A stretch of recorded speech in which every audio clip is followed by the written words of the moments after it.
Salut à tous et bienvenue à l'assaut. Aujourd'hui, petite mise à jour de l'arche de chez 3DJL Factory. Allez, c'est parti.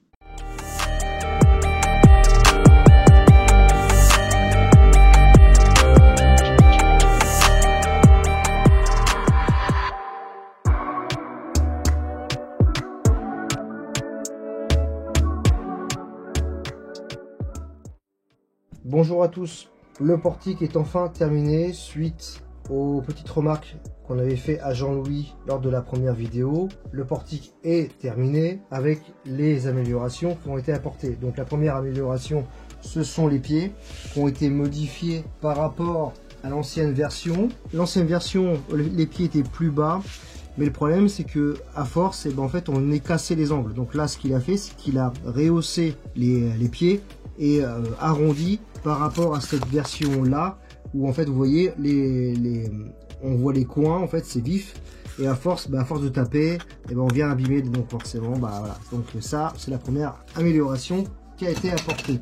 Ensuite, donc la deuxième amélioration, c'est au niveau des capteurs. Avant, on avait une nappe qui venait se brancher directement là. Maintenant, on a un port USB, du moins micro USB, qui vient se brancher directement sur le capteur et le fil vient dépasser là comme ça, et c'est beaucoup plus facile et c'est moins embêtant. Donc forcément, de l'autre côté, l'amélioration principale, forcément, c'est tout le boîtier ici.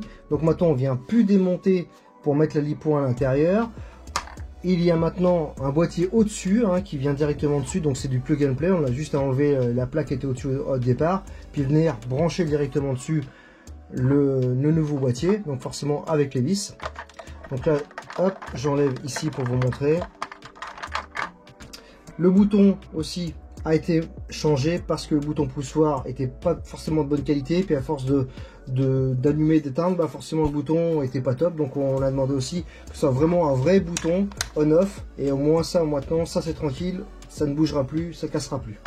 Concernant la lipo, ici avec le mesureur cut-off ici qui est là maintenant, avec forcément l'alimentation là, et là le lecteur micro SD qui est maintenant là. Donc maintenant on peut directement enlever la micro SD qui est ici pour modifier le fichier comme on veut. Ensuite, il y a aussi une amélioration qu'on avait demandé, c'est concernant le fameux son de départ. On voulait un truc qui soit un petit peu mieux et un peu moins jeu vidéo. Alors j'avance un peu le portique pour vous montrer.